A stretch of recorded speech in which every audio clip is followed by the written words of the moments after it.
TV Maharashtra news, बातमी फक्त जनतेच्या हक्काची। चक्रीवादळामुळे डोंगरकडा येथे केळीच्या बागा उद्ध्वस्त, गोविंद देशमुख यांचे 4 ते 5 लाखांचे नुकसान। कळमनुरी तालुक्यातील डोंगरकडा येथे दिनांक 1 जून रोजी रात्री 8 वाजण्याच्या सुमारास अचानक आलेल्या चक्रीवादळामुळे सर्वे नंबर 47 मधील गोविंदराव पुंडलिकराव देशमुख यांच्या तोंडाला आलेल्या केळीच्या बागांचे मोठ्या प्रमाणात नुकसान झाले आहे।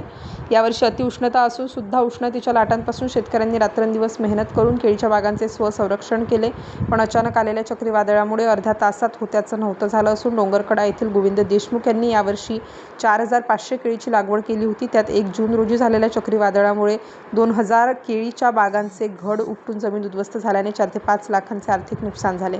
सध्या केळी या पिकाला 2000 ते 2200 रुपये भाव मिळत असून शेतकऱ्यांत समाधान व्यक्त होत आहे, पण अचानक चक्रीवादळाच्या तडाख्याने शेतकऱ्यांच्या तोंडाला आलेल्या केळीच्या बागा उद्ध्वस्त झाल्याने शेतकरी आर्थिक संकटात सापडलाय। 1 जून रोजी झालेल्या चक्रीवादळाच्या केळीच्या बागाच्या नुकसानग्रस्त भागाची पाहणी करून पंचनामा केला। यावेळी डोंगरकडा सज्जाचे तलाठी शेवाळकर, कृषी सहाय्यक आठवले हे उपस्थित होते। तरी वरिष्ठ अधिकाऱ्यांनी तात्काळ नुकसान भरपाई द्यावी अशी मागणी शेतकरी करत आहेत। महादेव हारण, जिल्हा प्रतिनिधी, हिंगोली। महाराष्ट्रातील महत्त्वाच्या आणि ताज्या बातम्या पाहण्यासाठी आमच्या जी टीव्ही न्यूजला यूट्यूबवर सबस्क्राईब करा आणि बेल आयकॉन प्रेस करा।